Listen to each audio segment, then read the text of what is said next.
the creepiest thing you've ever eaten? I gotta say, like, I mean, when I was eating it, it was creepy to me, but escargots and all that kind of like, but Snails? snails, yeah, which I love. I love escargot. Yeah, I like escargot too. When I ate it for the first time, I gotta say, rabbit was a little. You like it when it's cooked in butter, though, not like from the shell. You like the flavor. Yes. You're not gonna pick up a snail. Just eat it? No. I've had that's like what like where they're called periwinkles.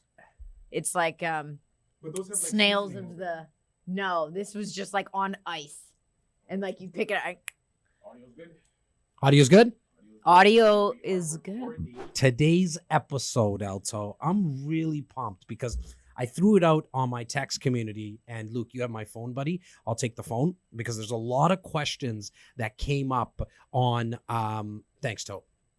A lot of questions that came up on my text community, which was all. Well, questions and comments. Everyone's saying this is such a great idea. Yeah, look, I just put out a little video, like less than 25 seconds. You and I setting up the podcast today and letting people know that we're going to, in today's episode, teach you all the insider trader secrets, real estate secrets, real estate agent secrets on how to sell your own home without a real estate agent. Now, I.e. us. I love how you did that. That's who we are. That's exactly who we are. So I know it might sound odd to our competition or our brokers, our friends.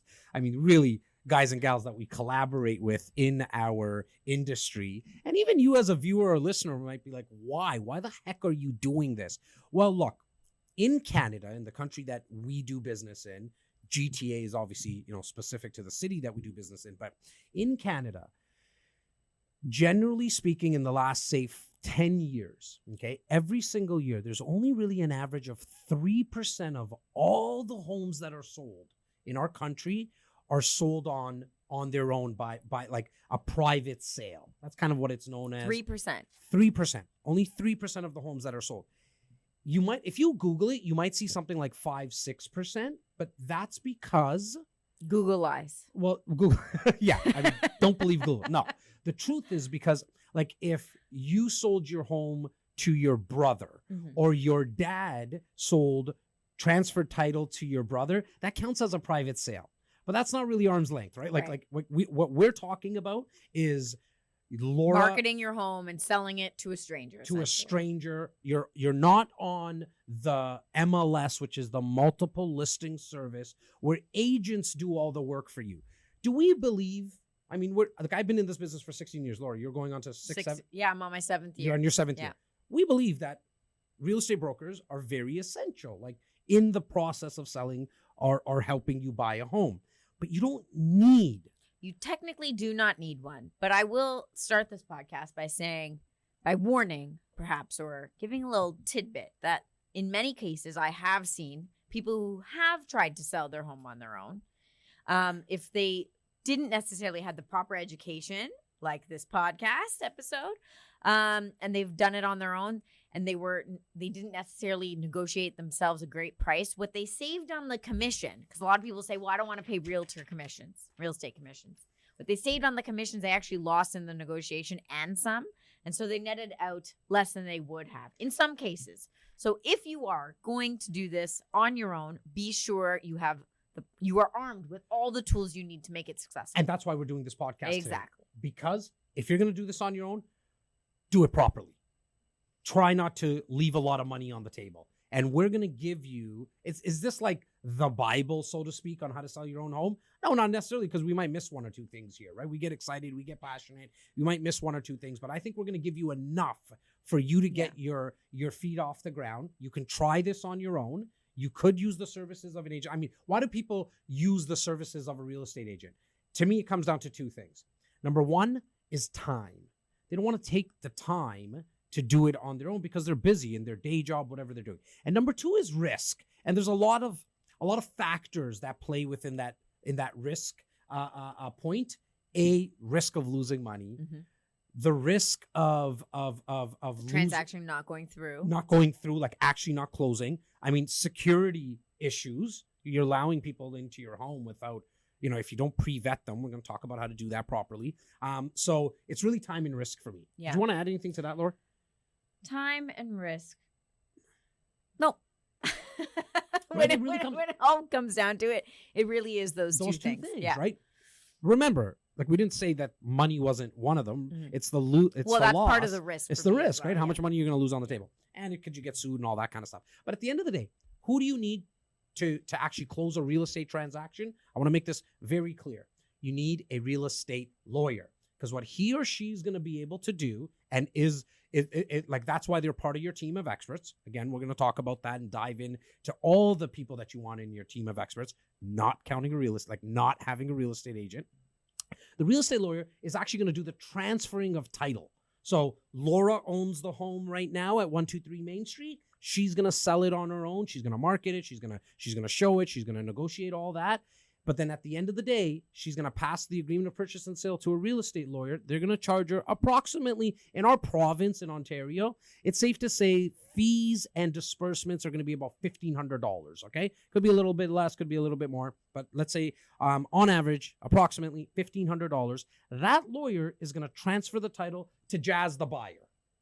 That's all you need. You need a real estate lawyer. Yeah, and you might want to consider getting that lawyer before you actually get an offer in hand or before you've even listed your house. Reason being is because as soon as you get an offer from a potential buyer, they might have a condition that says, or like that agreement of purchase and sale may only be valid for the next 6 hours. They can make it irrevocable for that amount of time. And so you need a lawyer that you can call up and say, I got an offer. Please review this. Help me work through this essentially. Okay, so now let's talk to the seller, to the person who's thinking about selling a home or condo. It's very, very similar. There's an extra piece that we'll touch on when you're selling a condo, a document that you need, and we'll talk about that later. But let's go high level, and then we're going to bring it down to the micro. Okay, Laura? Mm-hmm. So high level, why are you selling? That's the first question you need to ask yourself. And that could be 50 million as I go through puberty and hiccup and my voice changes a little bit. That could be. I couldn't keep my face straight. Yeah, I know. Well, I mean, it's all good. 50 million reasons. But let's start with the ones that we kind of hear about the most, okay? A, you need to move into a bigger home. The family's growing. That's probably what we hear the most of them. Why someone's selling their home. We're thinking about starting a family. We already started a family, and we need a bigger home. On the flip side of that, our home is too big. We need a smaller home. Our kids are done in university. They have their own places, and we need to right size. Well, you call it right size. Sometimes I call it smart sizing. Smart size, yeah. Right, depending on if you're moving up or moving down into a home. You're moving because of your job. Location plays a massive factor on why we hear so many sellers needing to sell their home. So the why you need to sell is very important, because that's going to determine the timing of your sale. 16 years of doing this, one of the most asked questions I get is, when is the best time to sell? Right. Okay. We always hear it, and I'm sure you guys already know as well. You've heard it before. Generally speaking, we hear that spring and fall are the good times to sell your home, because it shows a little bit better. Obviously, in the winter, there's snow in the front, there's salt, it looks gloomy, the pictures aren't necessarily that nice. Now you have people in your home, maybe getting like mud and dirt everywhere. And so generally speaking, fall and spring are the good times. And then in the summer, like the flowers start to get a little like weak looking, and people are away at the cottage and whatnot. And so your foot traffic might not be as high. Love that you said that. Now, in my opinion, I've always educated my clients, my sellers, on actually selling their home on those off markets, if you want to call them, the off season. Well, it's so great, because then you're one of only a few houses on the market. And if someone, this comes down to the why, if someone really needs to buy right then and there because they need to move in like the next 4 weeks, let's say, they might have no choice but to pick up your house, because it's the only one in that location for sale. Now, you want to, again, the timing, as you mentioned, very important. That's going to determine, like, do you need to be in your new home because your job starts in September 1st? So you would probably want to start to reverse engineer from that date. You need to be on the market, in my opinion, 3 to 4 months before the date that you need to be into the new home. So let's use Yeah. September 1st. Mhm. Okay, September 1st as the example. I would want to be on the market approximately, I would say about May 30th, May 15th to kind of June 15th. Why? Gives you time to show the property, okay, to market it, to show it, to get an offer, which is an agreement of purchase and sale, and then negotiate a closing date. You need to give the buyer some time. Very rare do you have 30-day closings. Does it happen? Yes, but on average in our country, we see about 75 days. 60 to and 75 I was going to days. say you might want to be considerate of the market that you're in and whether or not that particular market, micro market, is in a seller's or a buyer's market. Well, I you're personally getting have right into it. So yeah, go. I mean, I've personally been doing this for 6.5 years, and it's always been a seller's market. So I'm not really sure what a buyer's market looks like. Yeah. But I'm sure there are some pockets where that exists. In which case, if it's a buyer's market, you may need to be a bit more strategic about when you put your property for sale because it might take longer. So let's dive into how do you find out if it's a seller's market, balanced market, or buyer's market? Okay. So as a seller's market, and this is, I love what you said, Laura, micro market. Please, if you're thinking about selling your own home, which you read and what you see as the national average on anything, national average on values, like price of homes, the days on market, the months of inventory, nationally, who cares? It's like a super duper Not even high nationally. level. Even like take it even provincially. Yeah, Yeah, provincially. Then we look at like the GTA. That's even too big. Looking at Toronto as a whole, for example, in the market that we work, that's too big because within Toronto, you have luxury homes that are selling over $3 million. And then you have affordable condos selling for less than $600,000. Those are very, very different markets. And depending what's happening, they could be selling at different rates. One might be in a buyer's market. One might be in a seller's market. Okay, so again, seller's market, how you tell what type of market you're in, sellers, balanced, or buyers. This is how it goes, okay? So if you have a pen and paper, take it down. If not, just, I was going to say press rewind on the tape deck, but I'm going to start aging myself. You just scroll your finger over, press double get the tap. pen out and get the little S Pen on back. your Samsung. Seller's market, 0 to 3 months of inventory. 0 to 3 months of inventory is a seller's market. 3.5 months to say about 6 months is a balanced market. 6 months and above is a buyer's market. How do you find out this months of inventory? What is this market indicator? If all the homes on the market as of today were to sell based on how many homes sold the previous month, how much inventory do we have left? So if no more homes went on the market as of today, how long would it take for all the homes and condos to sell? So as of this recording right now, we're in March of 2021. 90% of the greater Toronto area is in a seller's market. That in some pockets within the greater Toronto area, i.e. Brampton, Oshawa, some pockets of Woodbridge, like less Vaughan. than 1 month. It's like 2 weeks. That's crazy. Okay, it's like 2 weeks of inventory, meaning that if no one put up their home for sale, let's just take Brampton because it's where I'm from, where I live right now. If nobody put their home up for sale as of today in Brampton, you would have less than 2 weeks of inventory. That's how fast things are moving. So if you're a seller and you're wanting to sell, now's the time to sell.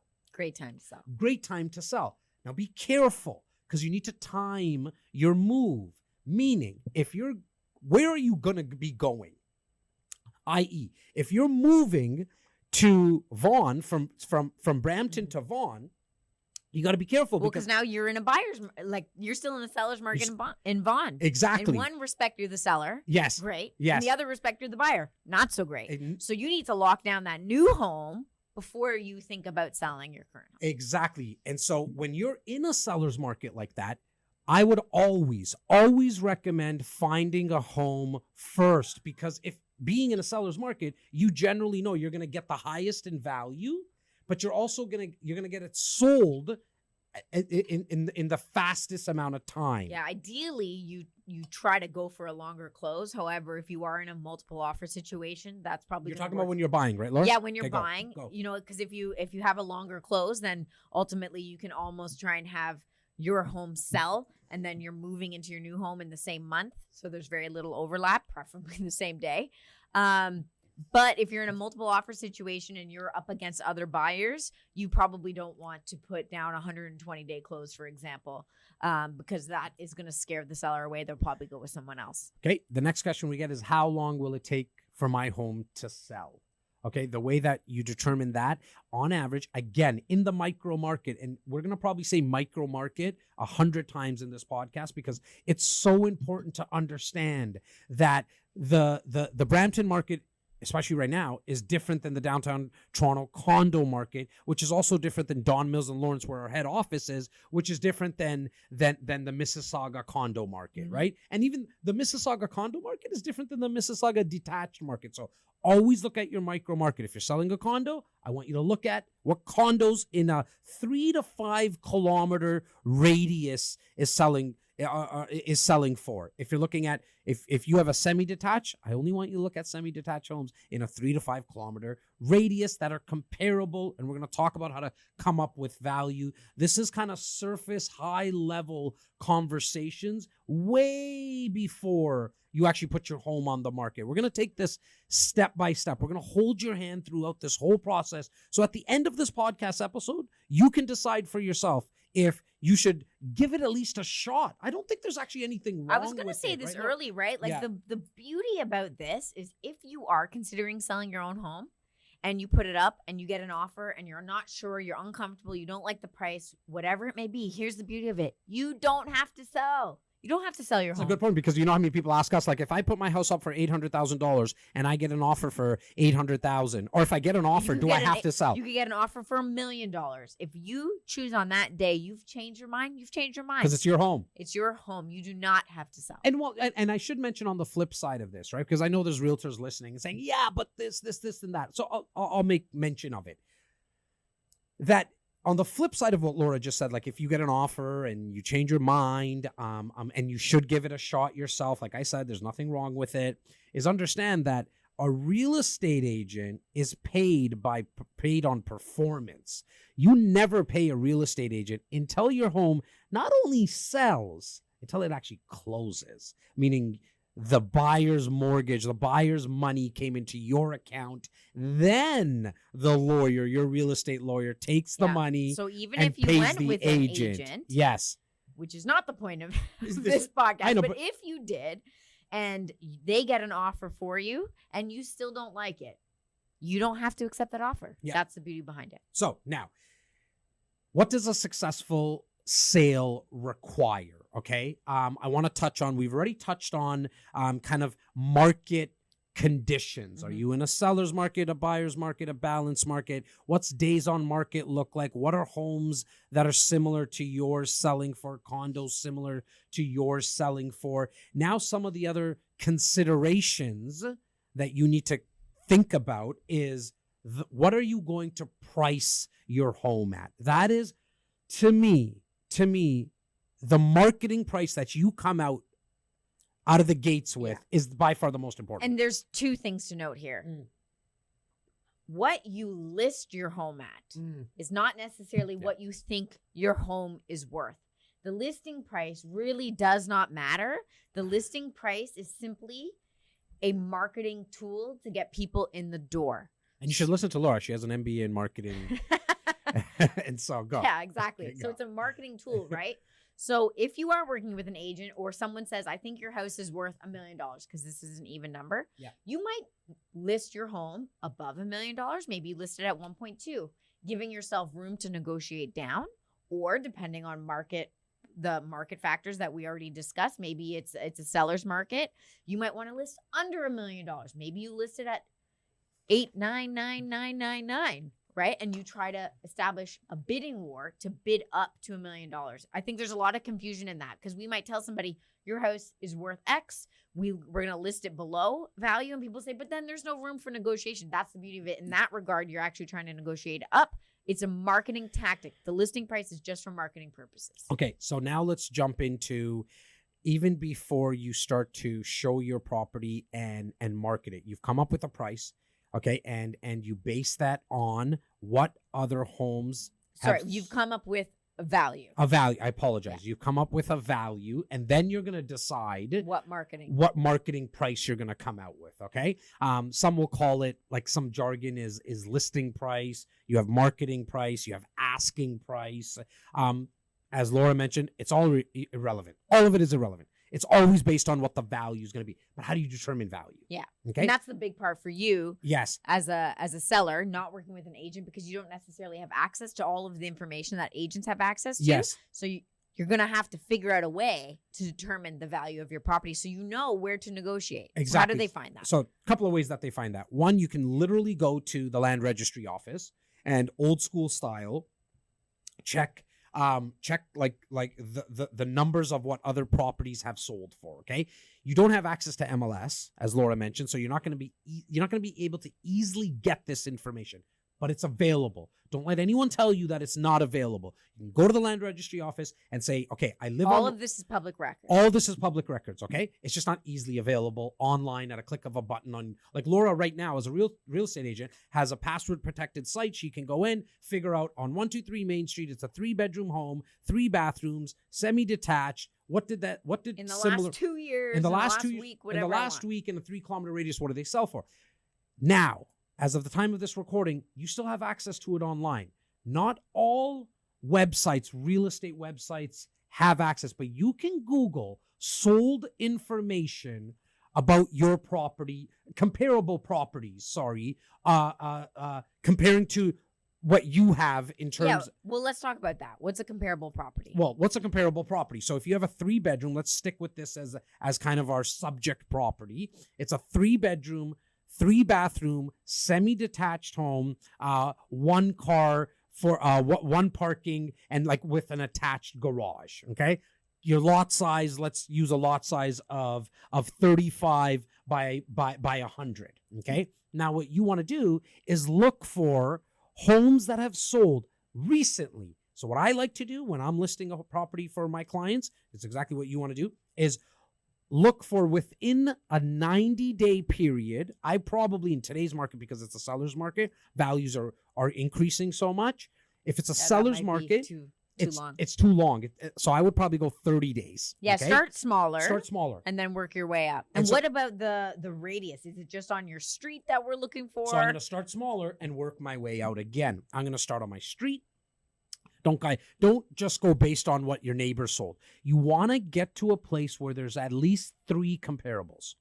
Why? Because if there's just one, that could be an outlier, right? And so I want you to look at 3. 3 is a good sample size. This is what we do as agents. We try to find at this table, for example, we're going to try. You laugh because you see when we have listings here all the time. Yeah. I'm still a little old school. I print them out and we take a look. We have the subject property here and we're looking at everything that's sold within X kilometers, within X amount of days. And we're kind of looking at it. We'll look at the pictures and say, oh, this property was completely renovated. This property is a complete teardown. Those probably now are no longer comparables, even though the lot size and the number of bedrooms is the same. So there's a lot of factors that go in. There's a lot of factors. And now you can get that information on websites. If you Google it, you got to spend some time. You might have to go through 20 sites to get maybe even one sold that's comparable to yours. Keep looking, spread out the kilometers,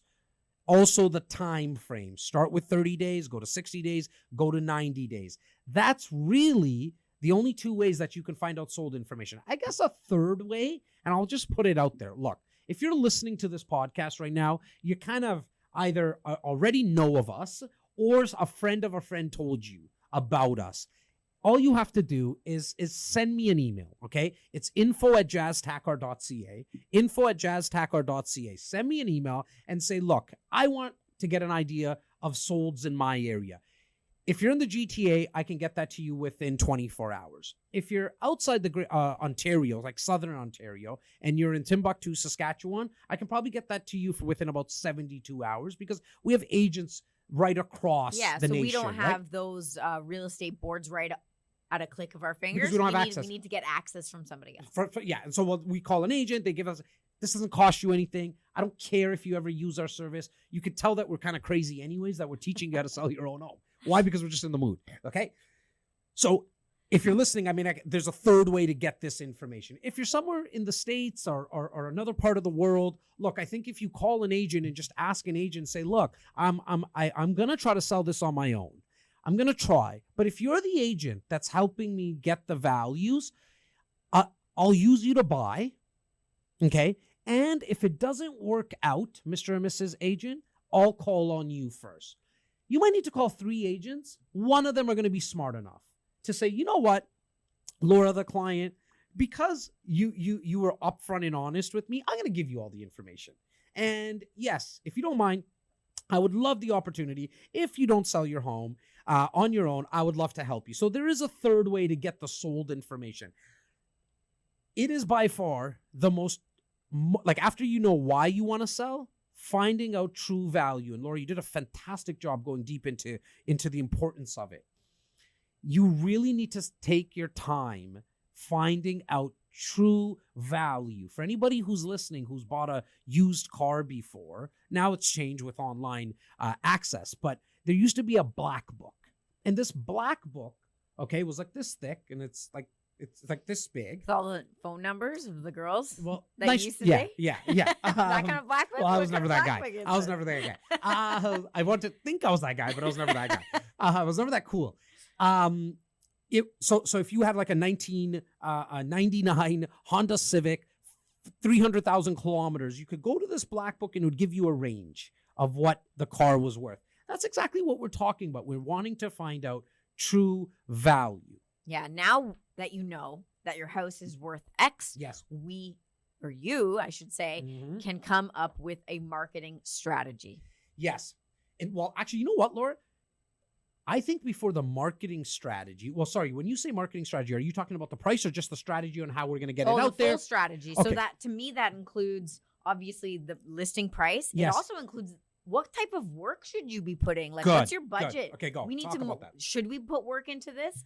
If you're in a crazy seller's market, I mean, I've sold a number of properties that have sold in 2-3 days, and staging would have probably been a bit of a waste of money in Why those. don't you tell the quick story? situations? Well, why don't you tell the quick story about, I don't know if it was 2-3 my- days. I think it was like a day. The one that you My could first not, property? the first property you sold. The Go. first property It's I very sold. important because it will go to show when you're in a seller's market, because back then it was a very heavy seller's market. What am I feeling that was like early 2016? Yeah, it was Right?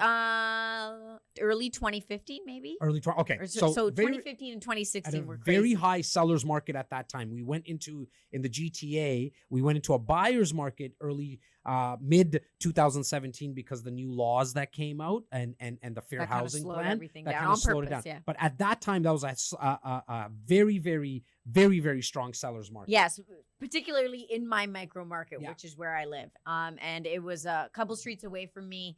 I met the seller, talked to them over the phone. They had mentioned that they were thinking about selling the home and moving to BC. And they wanted to talk to us. So it was my first like listing appointment. So I'm like, Jazz, I have no idea what I'm doing. And we did exactly what we just said here. I took it all the comparables. Remember, I had numbers written on it, things You did a circled. great This one job. has parking. This one, like X amount of parking spots, whatever it may be. And we went to the property, and the gentleman, the seller, said, I can't have you come in the house. It's not ready. And we're like, it's okay. We've seen it all. Of course, I'm like, we've seen it all. I haven't seen anything, but Jazz has. So Yeah. we've seen it all. And he said, no, really, you can't come in. It's my mother's place, and she's a bit of a hoarder, and we're looking to move this fast. So what can we do? We negotiated the listing agreement on the driveway of this gentleman's property, not having seen the inside of the house, but he made it very clear there would be no showings. No showings in the house, I should say. So the only thing that people could do who wanted to buy this property was walk the lot. Yeah. It would have probably been 60 by 100, this lot size. And that's all they were allowed to walk around it and look at it. No one was allowed in the house. I, of course, went in the house. I had to check it out. And definitely it was not going to help in the sale of the property if anyone saw. The reason why no one really needed to see it, because it was a teardown. Well, Okay. that's very This was important to land mention. value exclusively, so Exactly. it didn't matter what the inside of the property looked like. Whoever was moving in there was gonna demolish it anyway.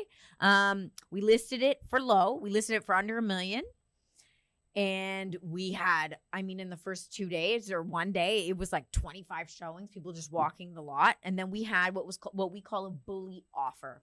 Okay, so when you use that as the strategy, listing low and then having a bidding war, the idea is to give it 6 days until you actually have your offer presentation day. So that's the day that you hope all the agents are going to come with their offers, and we're all going to kind of figure out and negotiate a price, and one person will come out the winner. However, a lot of agents, certainly the good agents, they know that sometimes the seller doesn't necessarily need to wait for that date, and they're going to put in what we call a bully offer, which is give an offer before that offer date. We got one of those, which obviously and it was like a time constraint, right? I think it was like 4 hours we had with this offer. So we went crazy and went and found everyone else who had seen this property, asked them if they were going to put in an offer. And if they were, they need to come in the next 4 hours with their offer. We had multiple offers. We did. I think there was like 4 or 5 people here or something. Yeah. And this is a while ago now, but like essentially, all the offers are low, and we just go back and forth, and you kind of figure out, okay, well, these two are out to lunch. They're never going to make the price. They're never going to offer the price we need. Let's just go back to these 3, give them another opportunity. And we ended up selling, I think, for 1.3. I can't remember exactly what the final sale was. I know the sellers were ecstatic because they got exactly what they wanted. And not that they couldn't have done it on their own. I mean, they could have done this on their own. I don't personally believe, and obviously I'm biased. I mean, we're the ones who did it. I don't think they would have got the price that they got without.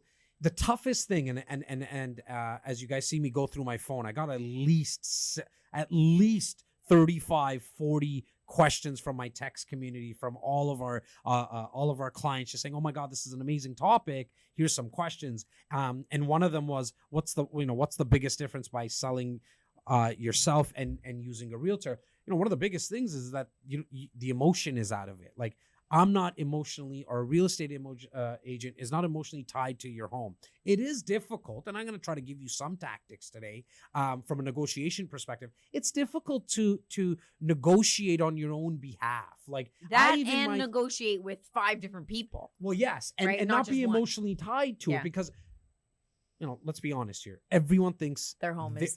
I was going to say everyone thinks their kid is the cutest, right? Oh, yeah.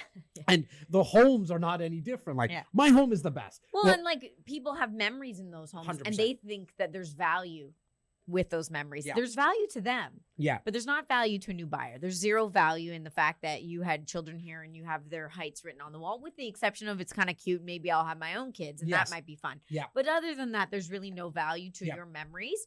And so it does make it difficult to negotiate on the behalf of your own home, because you always are going to think it's worth more than it is. But I definitely want to make sure we bring value. We're going to talk about some negotiation tips and tactics, and this is going to come from collectively. I've been in sales for, as I mentioned earlier, like 26 years. Also, you've been doing this for 7 years. Quick math. How many years is that? We've been at this for 33 years collectively. Don't ask me to do math. I know, not on the spot. There's a calculator here. 33 years collectively, right? And so I hope that we're going to bring you some value. Let's talk about, you talked about getting your home prepared, like part of the marketing strategy. Yeah, so in the case that I was just referencing, you obviously wouldn't need to stage your home. I didn't need to do anything. You have to do anything. But that's rare. That's rare. That it's specific to the fact that home was going to be torn down 100,000%. And that's the importance of knowing your micro market. Yeah. I knew as an agent going in, this house is a teardown. Yes. So it does not matter. Yes. You need it to wasn't know even what's livable, really, right? People were living in it. Whether you think it was livable or not, I don't know. Yeah. But you have to know what's going on in your own market, right? So if you're selling a house that's probably going to sit on the market for a month, it's probably worth staging, or at least doing something to the home. That might mean painting. Yeah. That might mean decluttering, removing photos of you and your family off the wall. Ultimately, you're trying to get the new buyer to come in and picture themselves in that home, and picture themselves like, oh my gosh, like the dog's going to be running in the backyard, and my kids are going to be over here, and my husband's going to be cooking in the kitchen, whatever the fantasy is. You want them to picture themselves in that home, and that's very difficult to do when you have pictures of yourself splattered all over the place, because all they're now is seeing is you, right? So decluttering the home, removing those personal things from it. You wanna get it as close as you possibly can to a new home showroom. If you have not seen how a new home, like a new build showroom looks like, if you're selling your own home, please go visit 3 of them, 4 of them, 5 of them, at least 3 of them. Why? Because there's going to be a certain smell, okay? There's going to be a certain feel to it. It's going to be lit exceptionally well. The lighting as well.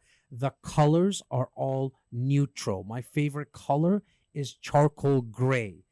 Alto, your favorite color? I have a feeling just based on what you're wearing today. It's yellow. Is yellow. Okay, there you go. How do you attract someone like myself who likes a darker color and Laura likes kind of a lighter color? Is go with something neutral. Don't make either one of us uncomfortable. Like, let us know that we can go in and just paint over it. If you have a bright red wall, that's not the easiest color to paint over. I loved what you said about decluttering, not only the photos, but if you don't use something on a daily basis in your kitchen and your bathroom and even your toothbrushes, which I know you should be using it twice a day at least, what we want put you it in to the sink, maybe, or like the mirror, the medicine cabinet, or underneath the sink, because you want to make sure that people can walk in and just feel the openness, the space on the counters. They can start to envision, as Laura mentioned, their own appliances. Well, you might not have a coffee maker, but these guys might drink coffee every single day. They want to envision where can they put their coffee. But if you have a bunch of pots and pans that you've left from last night's, even clean, even if they're clean, just get rid of them. It doesn't give you a win.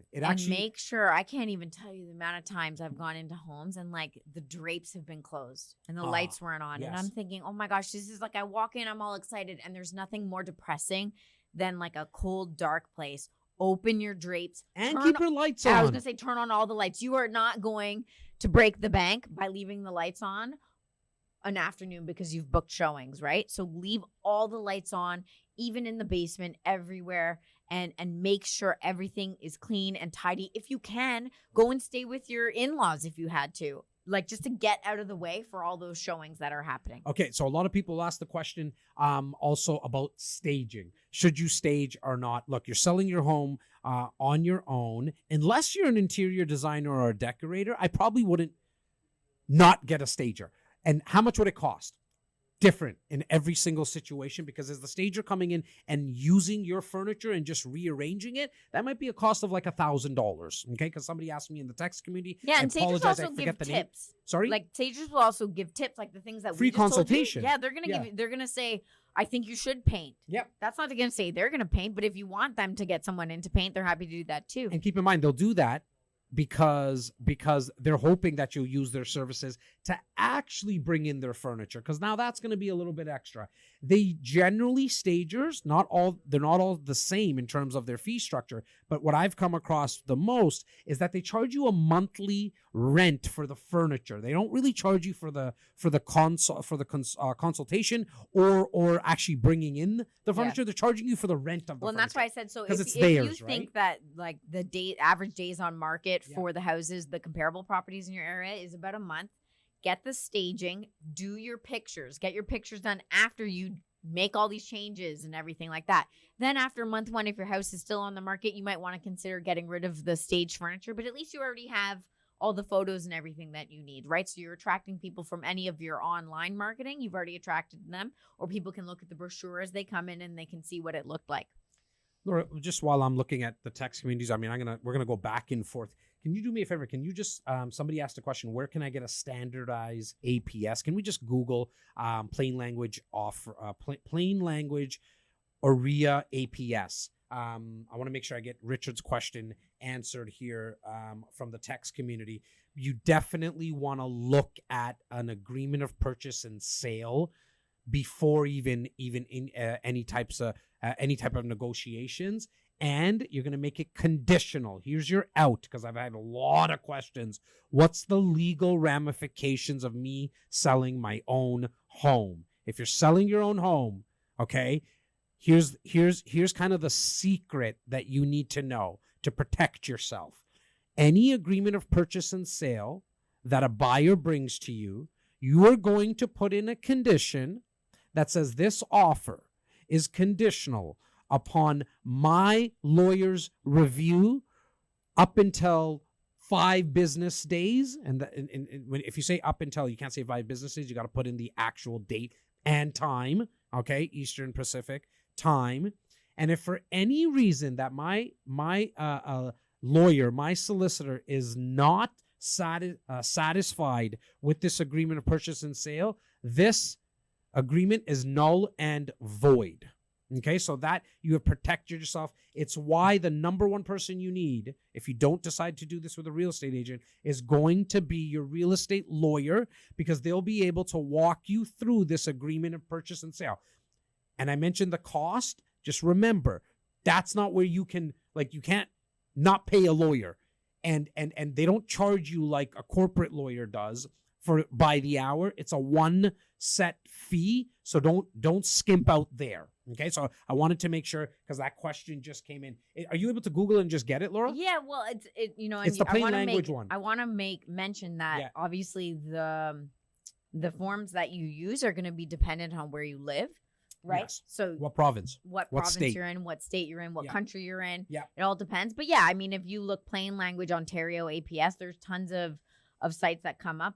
Downtown TorontoHomes.com, for example, that would be something for condominiums. So you want to make sure that you're using the right thing depending on what you're selling. And I'm glad that you brought that up, Laura, because this is we call it a plain language offer form. You have all the legal mumbo jumbo, but underneath that you have in red, in layman's terms, every single pre-printed line is in layman's terms, and all you got to do is thank God for Google. I know we were ripping on it at the start, but thank God for Google. Okay, so now we know what we're going to price it at. We have an idea in terms of if we're going to stage and if we're going to do this ourselves, what to look for in terms of decluttering. Look, you're thinking of moving it. You're going to be moving anyways. Get everything into boxes and put it into storage. Give it to the in-laws. Figure it out. Just get it out of your home. Get it out of your basement. Get it out of your garage, because don't forget, go in there too. And that's an important part of the home, the garage and the basement, not just for men, for women. Like, everyone wants to look at what is the possibility. Are men getting kicked to the basement and the garage? Well, generally speaking, that's where the man caves are, in the basement and the garage. Right, she sheds. So the sheds for the lady. She Yeah, shed she before. shed. Is that a cool new term? Wow. Well, yeah. Okay. It's like our little cocktail I bar do a for lot with ladies. investors, right? And so nobody talks about she sheds. It's a lot. It's a lot more numbers, right?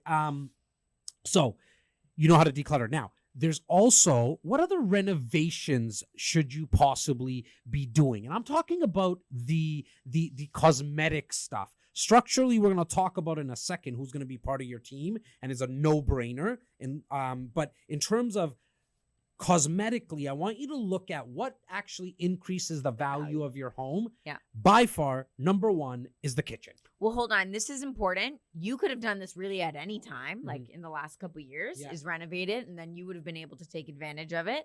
And so these renovations work both for if I want to renovate my home, but I also know I'm not going to stay there forever. What are the types of renovations that I should focus on? So definitely the kitchen. That is the main place. You want it to be modern. You want it to be open.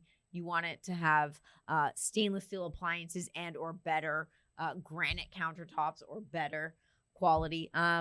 These are kind of the minimum requirements nowadays, right? Now, if you don't have the budget to go nuts with the granite countertops and upgraded appliances, there is some small little hacks, like just changing the actual handles, the hardware, as well as the sinks, and the faucets. Like, these are just minor changes, and you know what? Paint. Paint will always give you the biggest ROI, the biggest return on your investment. What do we mean by that? You're going to pay the least, but the return on it that you're going to get back, because people walk in and like, oh my God, it's freshly painted. You can put that in the comments. It's freshly painted, new hardware. You can change a toilet and the floor, and the faucets in the bathroom and say new bathroom, 2021. Like, you don't have to break the bank, but you definitely don't have to tear it apart. You don't have to tear it apart. Yeah. After the kitchen, it is the bathrooms, because that's where the majority of people spend a lot of time. Okay. I do. I spend a lot of time there. I'd like to shower a couple of times a month. I don't know where this conversation is going. Flooring, flooring. We already spoke about the fixtures. Yeah. Okay. But flooring is look, if you have carpet, now might be the time to rip out that carpet. I would go hardwood, but if you can't afford the hardwood, go laminate, go a nice light color. Don't go necessarily with the sexier looking dark colors because they show a lot of the scratches. Yeah, it looks great. I mean, you can talk about it looks a lot, right? great. My house, I mean, when I bought it, these beautiful, they did all these things that we're talking about, right? They put like a lot of lipstick into the house, and everything was painted. The kitchen was modern. The bathrooms were redone, and everything looked aesthetically wonderful. And they changed the fixtures and the lighting, and everything was just brand new. And the hardwood floor that they had put in was dark hardwood floors, and it looks incredible. Having said that, dark hardwood floors shows everything. Yep. I have a dog. It shows every scratch. It shows my dog's paw prints if he was just outside. So just be aware of that. Certainly, if you're going to live in it for a little bit longer, just know what you're getting into when you go with a darker hardwood floor.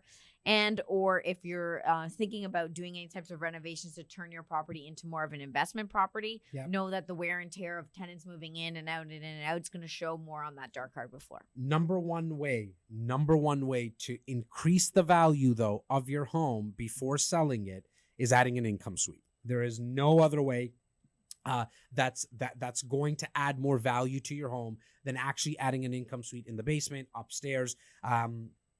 And so if you want to increase the value before you sell it, it would be by adding an income suite. You can spend $40,000 on an income suite. It will add in some areas anywhere from $100,000 to $120,000. So you can see the return is massive when you add an income suite. Now, I want to speak about structural. How do you protect yourself in terms of a buyer when a buyer's looking at your home structurally? And the way to do that is to get your home inspected by a certified home inspector. It will cost you anywhere from $450 to $500 depending on the size of your home, but he or she will come in, inspect the home. These guys and gals now have some real cool toys. Like we think we have cool toys in our studio, but they have these infrared cameras that look behind the wall, see if there's any type, like what type of damage is behind the walls, if there's any leaks. They're going to check the roof, the furnace, the windows.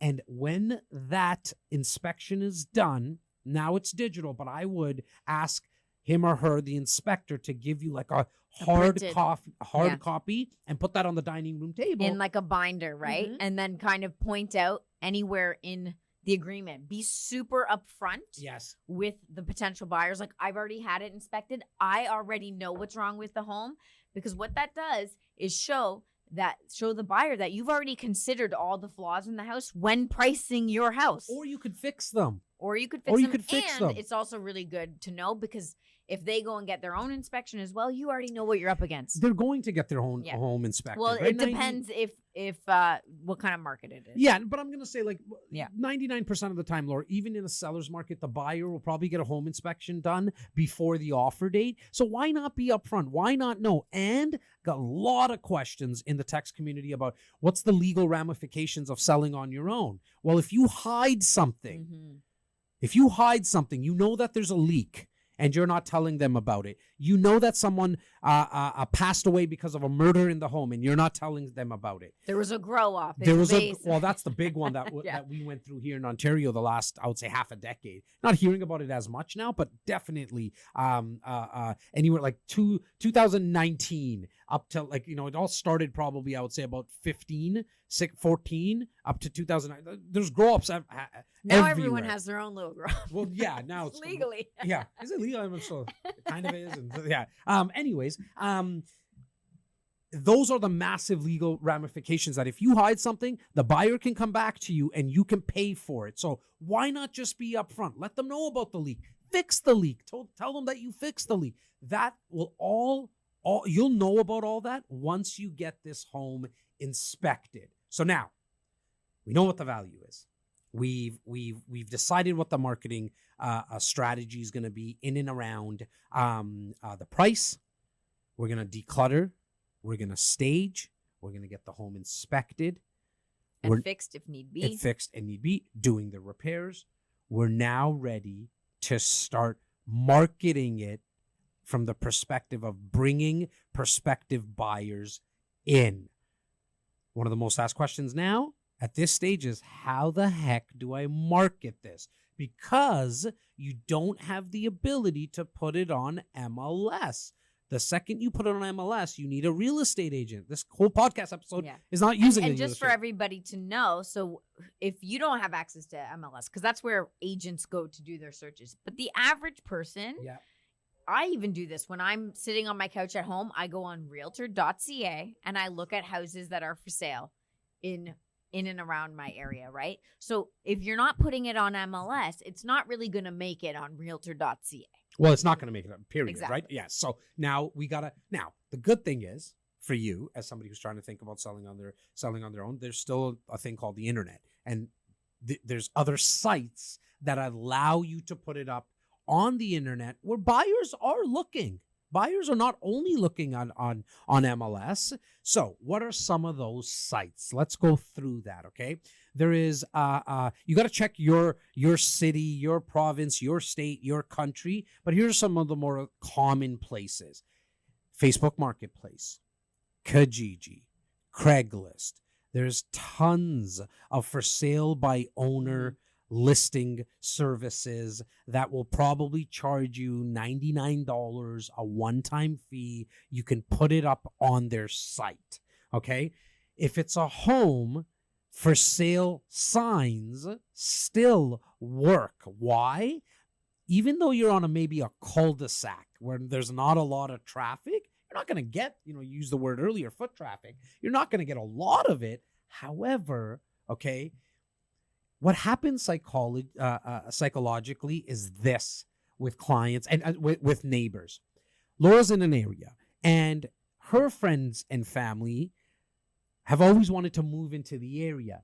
Laura wants to get her friends and family in that area. So if she sees a for sale sign, anytime she sees a for sale sign, she'll probably pick up the phone and call her friends and family. Hey, there's a house that just got listed. I was taking Rudy for a walk and I saw this for sale sign. You might want to give them a call. So there's still a lot of value in putting up for sale signs. Obviously, if you're in a condo, you're kind of stuck. Like putting it on the balcony is not going to help you. Right? Yeah, and that's just a for sale sign. But you can put up brochures. You put up flyers in your condo space. You can pass out flyers to your neighbors. Say, do you know anyone? Who do you know who would like to move into this area? Make sure you pass it along. Obviously, you can then post it on like your regular Facebook page, your Instagram page, and see what type of interest you get just from like people within your own database. Well, I love the fact that you spoke about that you can actually go door knocking, like because we as real estate agents we do that when we get a listing or we're trying to get people to sell. Like right now in the market that we're in, we have tons of buyers, but the inventory is really low. Like meaning there's not a lot of people putting their home on the market. So like my team of 41 agents is knocking on doors. Our team of 41 agents is knocking on doors, asking people to sell or seeing if they're wanting to sell. What you would want to do is you list your home for sale and now you knock on doors and you tell the neighbors, hey, Laura, if I knock on Laura's door, hey, Laura, I just put my home on the market. I was wondering if you knew of a family or friend that might be interested in moving into the area because I'm not using an agent. I'm doing this privately. So we get to what they think is like what most people think who are selling their own get to save on the commissions. You want to put it out to as many people as you possibly can because you're not using the biggest service, which and is word the of multiple mouth listing is going to service. be huge for you, right? Yes. So talk to your colleagues, talk to your family, talk to your friends, wherever you are meeting with people. Tell them that you're selling your home. You have to be the agent now, right? So you have to get shameless about it. And you got to be talking about it at every cocktail party and every Zoom call you're on. Well, right you let now, people know. You let people know. Now, you definitely want to set up a time to do an open house, okay? Because a lot of questions I'm getting is in and around security as well. So let's make sure we touch on that. Because we're still at the stage of how are we attracting buyers into your home. If I were you, I would only show the home, okay, 3 days a week, okay? It may be 4 days, let's say. I would go Tuesday, Thursdays, 6 to 8 p.m., Saturdays and Sundays, 2 to 5 p.m. So you're not out the whole day. You're right? not out the It's only a couple times in the week that Mhm. you're actually need to be away from the house. And what that's going to do, it's going to do a couple things. A, it makes your life a little less stressful because you're not saying yes to every potential person who wants to come see the house and you're freaking out. Now all of a sudden you can't get your normal day-to-day tasks done. So it confines it to a certain time. At the same time, what you'll hopefully do is if you have enough interest within those days and you're setting up back-to-back appointments, the agent who's with the buyer client is leaving as the next agent with the new potential buyer coming in, and they're going to see each other and they're going to be passing by each other and they're going to be like, oh my God, there's a lot of interest for their home. There's nothing like social proof Yeah, it's creating to that motivate sense, somebody.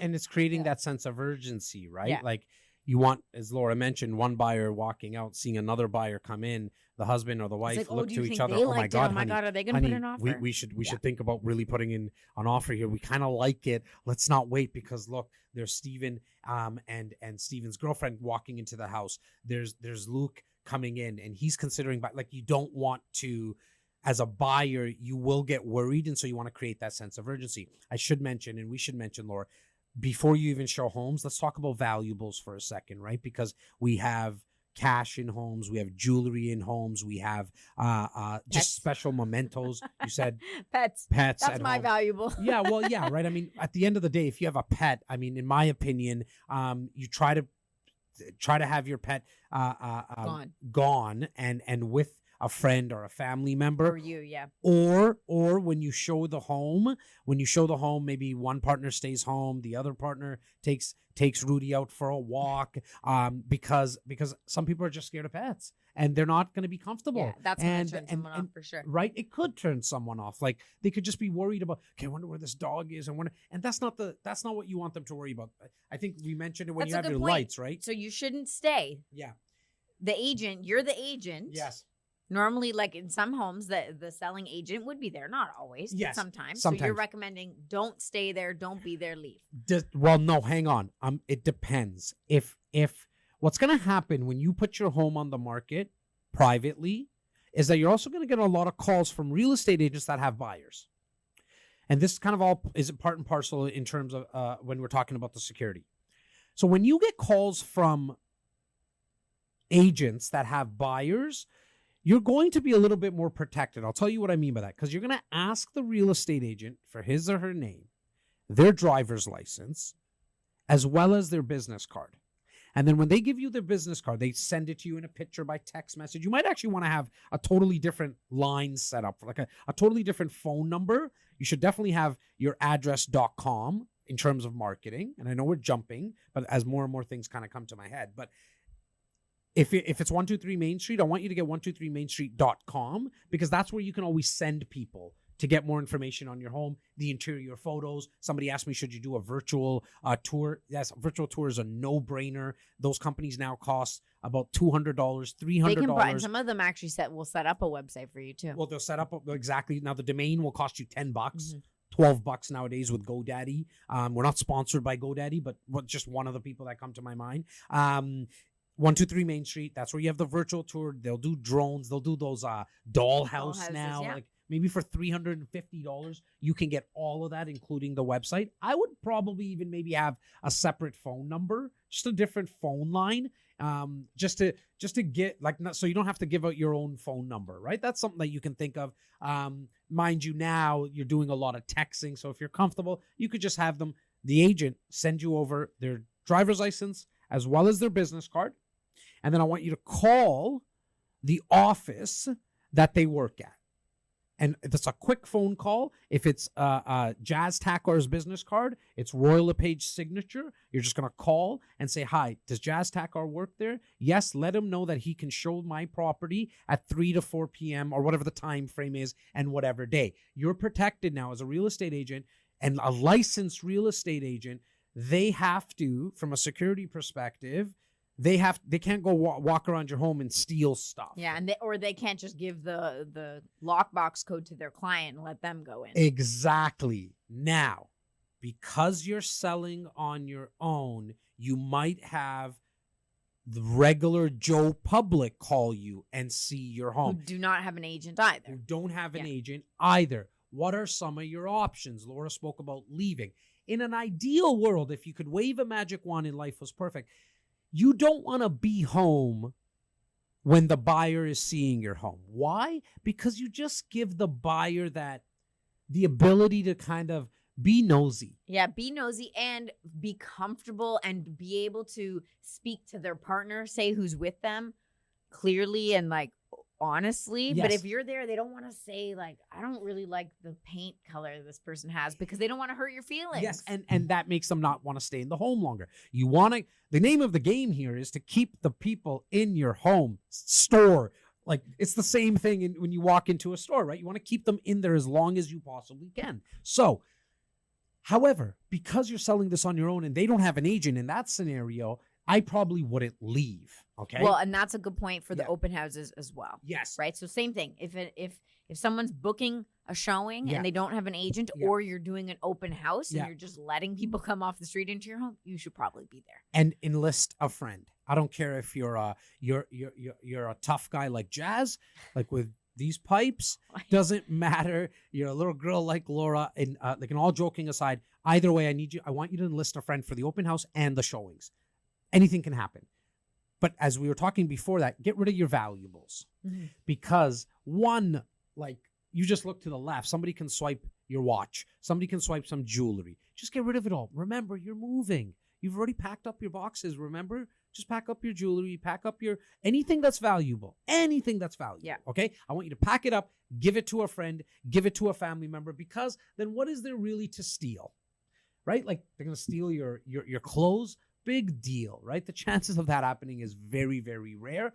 But now understand from a security perspective, other than enlisting a friend or a family member, there's not really much more that you can do. Well, obviously you're going to take everyone's driver's license. You could literally have them fill out an application to even show your home. Understand that might deter some people because it just adds It's a lot friction. of work, yeah. And there's a lot of work. So that I probably wouldn't suggest, but definitely get their driver's license and then enlist a friend when you're showing the home. There's tons of other questions that we're going to go over, but now we've shown the home. Now we got an interested buyer. That's what I want to kind of talk about. That's the stage that we're at now. So we know we've marketed it properly. We've priced it properly. We now get an offer.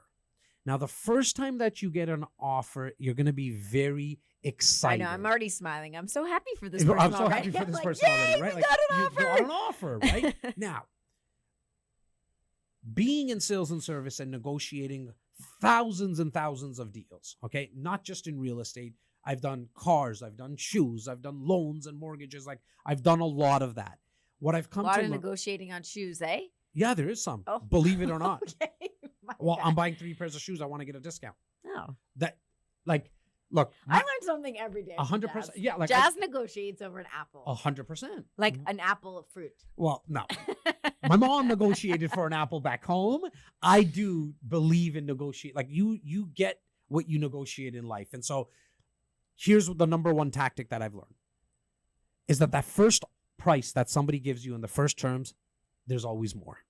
So you have your house listed. I think we started off at like $800,000. We know that the value is let's just say that we think that the value is in and around $850,000. Somebody comes in and gives you an offer at $800,000. Whatever the first offer is, don't worry. It doesn't matter. Just be excited that you got something on paper. And Because now you take got a somebody breath. seriously. You got somebody serious. And if someone's in front of you, Yeah. like, so there's different tactics, obviously. Yes. If someone's emailing you an offer, which Yeah. nowadays that's probably going to be the case. Yeah. But if someone's in front of you, like, let's not be as excited as I just was. Like, yes, this is Yes. great. Poker this is face. Awesome. Poker Poker face. Work on your face. poker face. Yes, poker face. What does that mean? Show no emotions. Okay, that's why one of the main reasons people use real estate agents, because we know we never let a buyer and seller sit together in the same room until everything is signed. Why? Because the smallest comment from the buyer Andre and the seller Laura can tip people off. And so we as real estate agents, we know to keep everyone separate. Okay. However, you don't have that option. You're going to be in direct negotiations with somebody. So what I would do, I'm just telling you what I would do if I was selling my own home. Keep in mind, I don't even sell my own home. Just so everybody knows, when I put my home on the market, when I rent out my properties, I always use another agent on my team. I use my business partner because I let him, he's not emotionally tied to my stuff either, right? And he'll tell me, hey, Jazz, it's a lot easier for him to tell me and listen. I can listen because I'm not emotionally tied.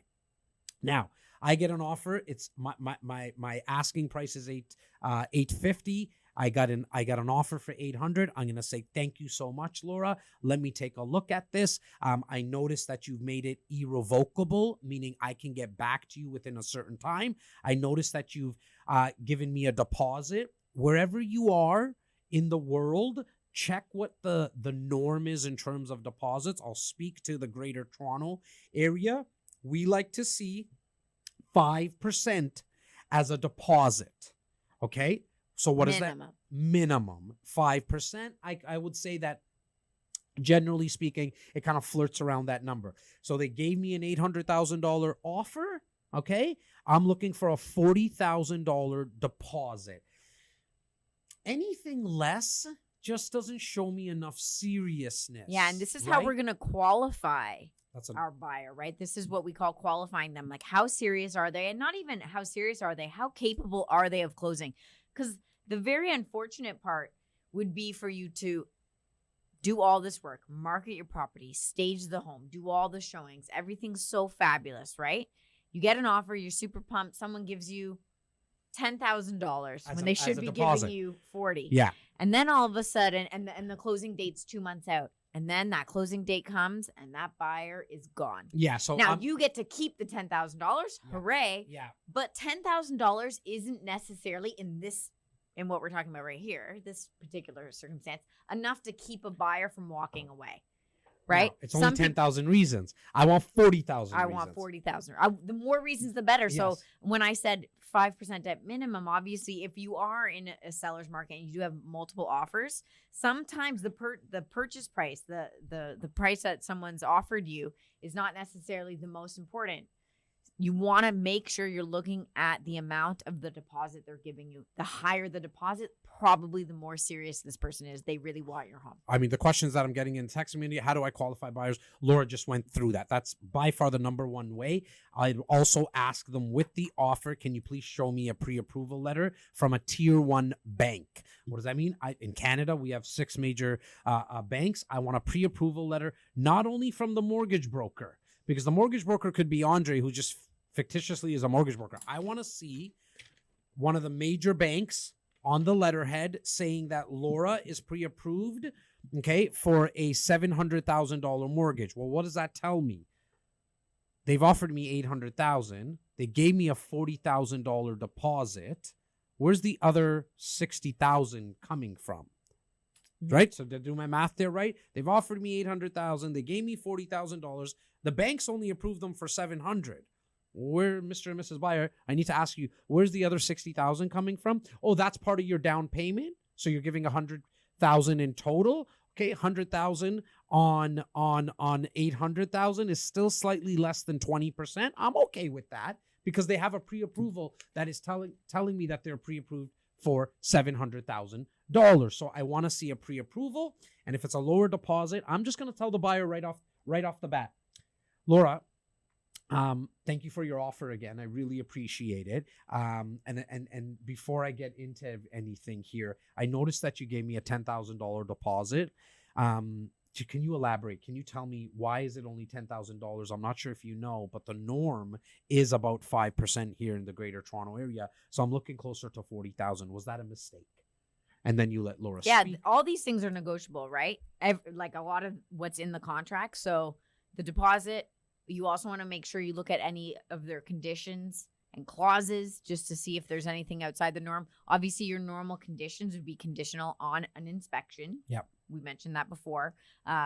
Conditional on the mortgage. The mortgage, right? So it's okay if they have a mortgage condition. Generally speaking, you're going to look for like a 5 days. If you're in a seller's market, though, they should be prepared a little bit better. They, meaning the buyers, should be prepared more. I would probably say to them, look, I can't give you 5 business days to wrap up your financing. You got 2 business days. You don't need 5 business days to get a home inspector. I have the home inspection here. I can appreciate that you want to get your own home inspected, but you and I both know, Mr. and Mrs. Buyer, that it only takes about 2 days. You should have a home inspection. Side note, outer role play. You see how I was saying we both know?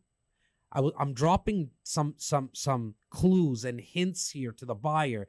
I know what I'm talking about because I listened to the Jazz Awesome Takhar podcast. podcast. You know what I'm saying? Like, so I need you to speak from that confidence if you're going to be thinking about selling on we your should, own. and we're flipping all over the place. Yeah, that's okay. But I want to go back to before we get our agreement. Okay. A lot of agents, Yeah. and so I want to bring this up because if an agent is working on behalf of the buyer, they might call you. The buyer might do this too, but let's say it's an agent Yes. who calls you before putting in an offer. Right? A savvy agent will do this and say, look, I have a buyer who's potentially interested in putting in an offer, and they're going to downplay it a bit. Like, we've seen a lot of houses, we've been looking around, and I think we're going to put in an offer. I just wanted to get a sense of you, So they're going to try and ask you questions to get you to open up to give them potential Love it. information. So what would be your advice to that? Well, here, I mean, at the end of the day, if whatever questions they ask me in terms of when are you looking into moving, haven't decided yet. How much are you looking for price? Haven't decided yet. What's the weather like? I haven't decided yet. Everything. Do not tell. Yeah. Like the agents are trained. Some buyers are also trained because they've done this maybe more than you. Yeah. And look, you might think, well, Jazz, I'm being a prick by answering like that. No, you're not. You're not. This is your largest asset. You need to protect yourself in this circumstance. And the reason you might say, well, why does it matter why I'm moving? If you say, well, I'm moving because I got a job in Florida and it starts next week. Well, to me, that probably signals that you're desperate to sell because you're moving. Where are you moving? Do you need the funds? How fast do you need the funds? Yep. Obviously, this is going to be a headache if it's sitting on the property and you're still negotiating this in 2 months. That gives leverage to the buyer to come in at a lower price or to put other types of conditions in the offer. Now, I want to go back to the price. So they've offered you 800. You're looking for 850. You now need to make a decision. Do you want to play? How many showings have you got? How many people showed you interest? You have a lot more showings and you have a lot more interest still booked within the next day or two. Then I might say to the client, to the buyer, hey, give me some more time to look at your offer. They only gave you 24 hours, asked for 48 hours, allow the other buyers to come in, see if they're going to be giving you an offer. If this buyer says to you, I'm not going to give you any more time, you have a decision to make now. Because they're obviously a bird in the hand is better than 2 in the bush. Mm-hmm. And so I still, though, would probably, if you got a lot more showings, you got 13, 14 more showings within the next 24 hours, it's only day 1, day 2 of you being on the market. I'm going to say to Laura, the buyer, thank you, but no thank you. I'm not ready to sell this at 800,000. But you're more than happy. Like I'm okay if you go back and improve on your offer. You're not telling them that your offer sucked. You're saying, I would love for you to improve your offer because I have a lot more people coming in. I'm not just saying that, but I do. Thank you, Laura. Now I'm going to wait to see if more people come in. On the flip side, you don't have anybody booked. This is the only offer. You've been on the market for 3 months. Nothing has happened. How do you negotiate with Laura at $800,000? Yeah, because you still feel your house is worth more. So you're not just saying, okay, I'll take the 8. I'll take it. Exactly. You're still feeling that it's worth 850. 50. Chances are you're off now because if you've been on the market for 2-3 months in a seller's market, you haven't sold at 850. You priced it wrong. But let's just say we're close to the value. I'm gonna give back as the seller. You who's watching and listening, who's doing this on your own, is going to give back an offer. You're gonna give back what's called a sign back. You're gonna sign back this offer. I'm probably gonna go back. To keep the lines of communication open with this buyer, I'm not going to insult them, even though you might feel insulted. Like you're asking 850, they gave you 800,000. We're off by 50 G's here. You might feel insulted. Keep the emotions out. I'm going to sign back in and around 843. That's kind of the number that's in my head. Why? Because I want the buyer to know, hey, I'm still I'm very close to my 850 mark, but I don't want you to think I'm going to give away my home. Well, I love that you said 843. Yes. 843. I love, because if you could have just said, okay, I'll come back at 840. I'll come back at 845. Something about those numbers in Odd between, numbers, those odd odd numbers, make the buyer or the person you're negotiating against think that you put a lot of thought into it. Yeah. Like, not even 843. Like, you can get 840 very specific. yeah. 843, $492. Yeah, because Laura's gonna say, like, why this number? Because it's like, that's how much my house is worth. Well, To the dollar. and that's how much I need to get to my Yeah. new property. I've calculated it to a T. Right now, if they come back at 803, I think you just don't have a qualified ready buyer. I think they're kicking tires. You want them to come back at a Yeah, because now significant. you're still so far. You're still so far apart. There might not be a deal to be had here. Not to say that you give up, but I'm gonna talk to Laura if she comes back at 803. And now again, say, this depends so much on how many showings you have and how long you've been on the market. Because in that regard, I mean, if the person came in at 800 and it's day one, you might say thanks but no thanks, as Yeah. you mentioned.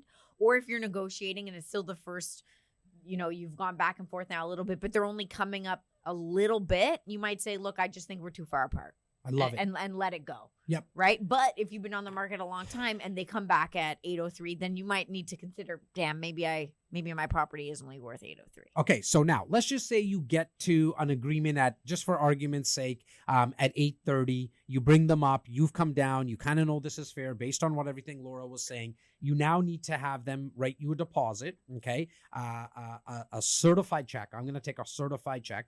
The agreement's written in a way, the agreement of purchase and sale, that the buyer has 24 hours. That check should not be payable to you as the home seller. And don't be surprised if it's not. The buyer's going to ask, or their agent is going to ask for who your lawyer is. So that's why it's very important that you got in touch with this lawyer. We already think that you got in touch with this lawyer, because I also want you to get a pre-printed clause from this lawyer. Remember, I spoke about that. I want you as the seller to make the offer conditional upon your lawyer's approval, Review. Yeah. satisfaction, like whatever which way that the lawyer. Yeah. And if that's not written into the agreement when they give it, you can handwrite it. You can handwrite it onto the Handwrite it, bottom of the and agreement and all- then initial it. Well, I was going to say, you need to initial it, and all buyers that are on the offer, if there's 3 buyers, they all need to initial that. Handwritten, anything that's handwritten has to be initialed. Side note, Yes. sidebar. Yes. If you're selling your property and you have a spouse, Yes. they need to be signing for this as well. If they are not on title, there's a line that's spousal consent. They also need to sign. Great point on that, Laura. So definitely you need to put this pre-printed clause that you got from the lawyer, which protects you now, because at the end of the day, the buyer and you have come to an agreement on price and terms meaning deposit and closing date. Are you leaving the fridge? You're taking the barbecue, you're taking the she shed out of, like, you're leaving it or taking it, whatever you decide, all that. However, there's conditions. The conditions could be on on both parties. Generally speaking, we spoke about the financing, we spoke about the home inspection that the buyer, Laura, is going to want. But me as the seller, I want to make sure that it's conditional upon my lawyer's approval, because the lawyer might say, ugh, we're getting screwed here. You missed it. It wasn't $830,000. It was $83,000. Big difference. But I mean, I want you to make sure, or the conditions, the way that it was written from the buyer's end, maybe they can get their deposit back all the way up until closing. You don't know what's written in that. You have no idea. It could say you're acknowledging that this house has never been lived in by anybody at any time, and you don't know what you're signing because you don't understand what's written there. Exactly. So you want to just make sure you know what you're signing. It's just conditional upon the lawyer's approval. In fact, you can also just enlist the lawyer to help you with the signed backs and all that. Remember, we said to you, I'm going to teach you today, Laura's going to teach you today on how to sell your own home without the help of a real estate agent. Do we suggest it? Do we advise it? No, we don't. Well, as you can see, it's quite a bit of work. That's exactly what it is. It's a lot of work, but you can decide and figure out what your time is worth. But if you're going to do it, you need to do it the right way. And having your lawyer sign it, because remember, this offer might come in at 9 p.m., 10:30 p.m. at night. Just don't sign it. Just say, I'll get back to you, and go over it with your lawyer. Okay? So We've now signed the offer. We've now met the conditions. Let's just say that the buyer said, okay, the financing's checked off, the home inspection's checked off. They're going to send you what's called a waiver, which means that they're waiving the conditions, or they use a form called a notice of fulfillment that they've met all those conditions. If you made it conditional, which you did on your lawyer's approval, you're going to bless you. You're going to be signing off on, bless you. You're going to be signing off on the waiver as well on this notice of fulfillment. Okay. So now it's what's called a firm deal. Put the home up on June 1st. We have a closing date for September 1st. This all happened by, say, July 1st. Okay, now the deal is firm. The $40,000 is in the trust account of your lawyer's office. We now sit and we wait until closing. The buyer or the buyer's agent, don't be surprised if they want to see the home a couple of times. Yeah, that's usually written into That's the written agreement into the agreement. It's not a condition. It's just a clause that says that you agree. All parties agree that they can see the home a couple of more times. That's based on maybe bringing some family members, doing measurements. One is generally kept right until the end, the day before or 2 days before, the week of closing. What's going to happen on closing day on September 1st? The buyer's lawyer is going to get the mortgage, all the funds. You sold it for $830,000. They gave you a $40,000 deposit. You're still owed $790,000. That's 95% of the time going to come through a mortgage that the buyer's going to get. That goes to their lawyer. Their lawyer literally wire transfers over. You already have $40,000. They wire transfer over $790,000 to your lawyer. Your lawyer looks at what mortgage is left on your property, if any, pays that off. Everything left is yours. If you had no mortgage, congratulations. You're at closing day. You got yourself the $830,000 in cash. You'll probably use that for another down payment. You'll do whatever, go to Vegas, go to Niagara Falls, I don't know what, but you're done. The deal is now closed. Do you want to add anything to that, Laura? I was going to say, what happens in the unfortunate situation where it doesn't close? Yeah. You get to, like, should the seller be doing anything the week of to try and get a sense of this buyer? Yeah. Well, at that stage, I would have my lawyer, my lawyer, call the buyer's lawyer and just say, hey, we're closing on 123 Main Street. They'll be talking back and forth anyways, just so you know, 2 weeks before closing, 10 days before closing, to figure out what's called the closing adjustments, because the buyer's lawyer needs to know if you as the seller have prepaid the property tax, prepaid the hot water tank in the house. And so obviously if the buyer's lawyer is like, I haven't spoken to the buyer, yeah, like they might give or I have indications. spoken to my buyer. Yeah, or I have. Yeah. I actually think if they've spoken to the buyer at that Yeah. point, Lord, that's even more of a concern, because the That's buyer, true. the buyer's lawyer, Well, it probably depends on the called. conversation. but Exactly, regardless, right? Yeah. To be honest with you, it doesn't matter if you're the buyer in this situation or the lawyer in this situation. You know, a month before closing, no news is good news. I don't want to hear from anyone. The week of closing, I want to hear from my lawyer just to say, hey, Jazz, can you come in the next couple of days to sign off on everything? That's all kind of I want to hear from. I don't want to hear anything else from any of the parties. Okay? So, did we cover everything? I want to make sure. Any more questions in that? I got text tons of text community community there. questions that we're going to go Okay. over here. We got legal fees. Okay, good. We covered all that. Big shout out to Sheila, Indria, Jovanka, Elaine, Boopy, Deborah, Martin, Amanda, Gregory, Robin, Rita, Diana, Jonathan, Carlton. I'm not making these names up. And the list goes on and on and on. There's so much. Dave, Virgilio, our boy. So many questions. We touched on the staging. One other thing. It's not from here, the text community, but I mentioned earlier, if you're selling a condo, there's a document you as a seller should get right away. It's called the status report. The status report is about this thick, but there's only 5 pages that are important. The 5 pages talk about the reserve fund, if the maintenance fees are going up, what insurances are in place, and the reserve fund, meaning kind of the emergency bank account. Those are the pages that, if is there any special assessments, is there any lawsuits? Because you as a condo owner, you might not know. You're at unit 302. Laura lives at unit 502. She might be suing the corporation. You won't know that until you see this Yeah, and it's status it's report, good and for the you. buyer's always going to ask for it. Yeah, you as the seller should try to order it ahead of time. Don't Yes. just wait until you actually get an offer, because it can take a couple days. So just try and do that ahead of time, so that as soon as you get an offer, you can give someone the status report. And that status report will probably cost you $100. Just get it, because the buyer's going to make it conditional upon reviewing it, and they get. Yeah. Then it takes up to 10 days to get it from your property management. Order it ahead Yeah, of this time. is usually in replacement in a condo of an inspection, right? The condo report's telling you the health of the building, the health of the condominium corporation. And so it's good to have all that information, just like I said with the inspection. You want all that information up front, so then you know, as the person selling, what you might need to do, what type of pushback you might get from the potential buyer. Okay, question from Jug here. Selling on your own, concerns regarding checking up on a client in advance in terms of assessing the buyer from capability to buy. We touched on that, like get their mortgage pre-approval, find out where their deposit money, how much are they putting down is a great question.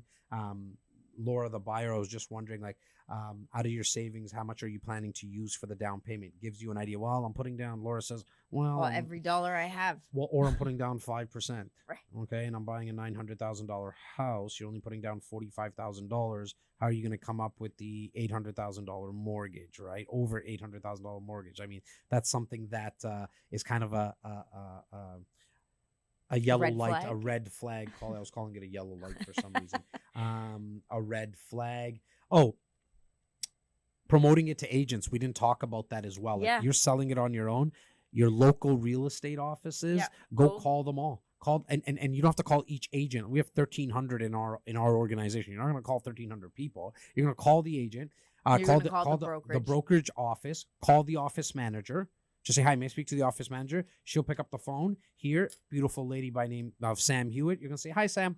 It's Jazz here. I live at 123 Main Street. Can you do me a favor? Let all your agents know, all your 1,300 agents or your 13 agents know that I have a property for sale. I just sent you if you give me your email address, I'll send you the listing details. That here's the website, 123 you know Main what's so Street. great? Go ahead. Sorry. Your 123mainstreet.com, and let them know that I am paying out a fee to anybody who brings in a client. Yeah, it's so great about this, because a lot of people might say, well, why would the agents in the office do it? Well, they're going to get the same commission no matter what. Yeah. Keep in mind, as a seller, you're probably, at least in the province of Ontario, you're going to be paying 2.5% of the purchase price to the agent who brings the buyer. We didn't really speak about that, did we? 2.5% of the purchase price is going to go in. to the agent who's representing the buyer. And that's why the agents in the brokerage office might be interested, especially if it's a seller's market and people are all continuously getting in multiple offers. Agents are fed up. We hear it all the time. Does anyone have any pocket listings? They'll call them pocket listings. Do you have any off-market deals? And so you might be the one off-market deal that this agent's looking for. Well, our lady Yvonne Verdonk, love ya. She just mentioned I've offered 3% and a bonus to attract more people. Very, very smart strategy, because not a lot of people, are. Lots of questions came in about how do I list my home. We spoke about that. Where else can I list it? Lots of, we gave a lot of value, I think, there. Please let us know in the comments, guys, like what you thought about this. We truly, truly came from a place of that the pie is big enough. We have tons of business. I mean, we help a little over 650 families a year. Like, if 10 of you, 100 of you, 1,000 of you sell on your own, we'll be okay. You'll tell your family and friends that there was a good-looking Indian guy and an okay-looking Dutch girl. That was a new one. I haven't used that one. It just kind of came to me. And even Dre's loving that. The good-looking Indian guy, you say that all the time. The okay-looking Dutch girl. Yeah. That one I haven't, because my boy Dre's loving it behind the ones and twos today. At the end of the day, if you tell somebody that we're the ones who helped you, I mean, that's what we're really trying to get out of this. As you know, we're very, very out there in terms of the content that we produce. I think, Laura, we hit everything. Is there a way that we can list our property on MLS? We said no, that you can't do anything there. What goes through... Hi, Jazz. 2 questions I have. What goes through the broker's mind on assessing the selling price? How to stage and market the property best? I mean, I think we really hit Yeah. that up. Our boy Dave Math. I want to make sure we got to his question. The question would be on how to find a good, reputable staging company and what should we expect to pay. We did talk about what to pay, but how would somebody How do you look? find them? Well, How do we find them? we just had a stager on Brunch with REC all not that long ago. Yes. So REC Canada is the company that Jazz owns and that I work for. And every other Saturday, these guys host a webinar on Facebook Live. It's called Brunch with REC. And we had a stager there. So she obviously would be incredible to have. I think this is like your good old fashioned, like ask around. Referrals in this situation are so great because if someone's worked with them and they really liked them, they're going to tell you about it. So ask your friends, ask your family, and then, good old Google search. What is the most important thing homeowners would forget to do if and when selling own home without a realtor? What is the most important thing homeowners would forget to do? I think it comes down to the decluttering. I don't think people take it serious. Yeah, they don't enough. take it seriously because They they don't- see it as work. Yes. But it's like one of the most important marketing pieces that you could do for your home. I personally would probably say forget the lawyer. Like, I think people wait too long to get Yeah. the lawyer involved. I think I mean that 100%. Get the lawyer involved right off the bat. That like he or she's going to be your savior Yeah. because you're not And they using need to a be realtor. at your beck and call because you don't 100%. know when the offer's going to come in. It might be Friday and you might Yeah. only have until 10 p.m. and you're going to need someone who already knows that you're selling your home and that they might be on call. Jovanka. Wow, interesting topic. Did you already record? No. Okay, so what's different about selling your home versus having a realtor besides the obvious things?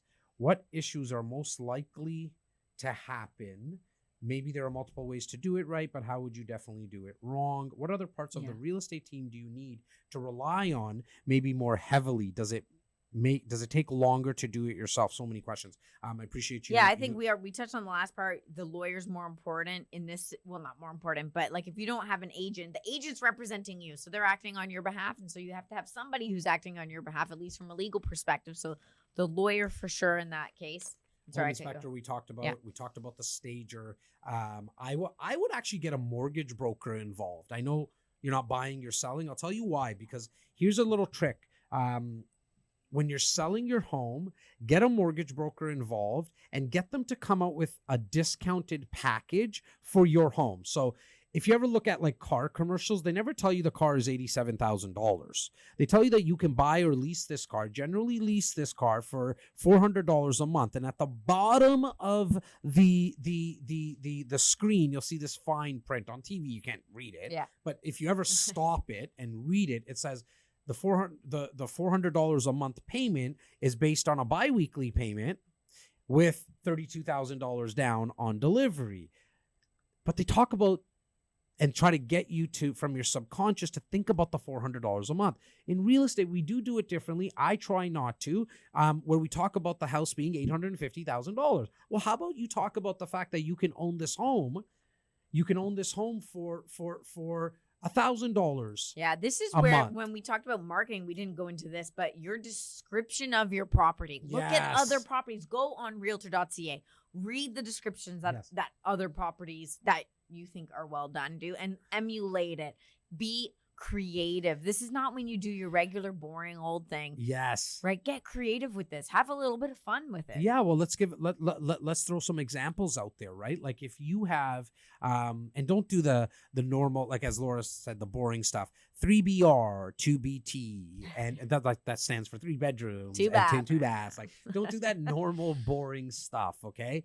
If you have a beautiful deck and a pool, how about you speak about come and enjoy a dip in the pool with your family and friends while enjoying a 6-pack and some jerk chicken. Like, you know what I mean? Like, I'm just thinking off the top of my head. Like, Or an You wanna- incredible bar in the basement. Talk about Exactly. the party that these people could host. Or if there's Exactly. room for like an ice skating rink, like hockey lovers' dream home. Try to appeal to people envisioning themselves in the space and the Yes. fun that they would have in that space. Well, if you're listening and you're watching on YouTube or wherever you're watching, leave us a comment. Tell us about some type of like a copywriting email that you would put together or description that you put together in the comments of a home that had a backyard and a pool. Let's see you guys get really, really fun in the comments. Elto, I think like we did an amazing job. Dre, did you learn something today, bro? Like on how you can sell your own home? For sure. You guys are great. Okay, like was there anything that we didn't cover? Not that I know of. My question is more so on buying a home. Okay.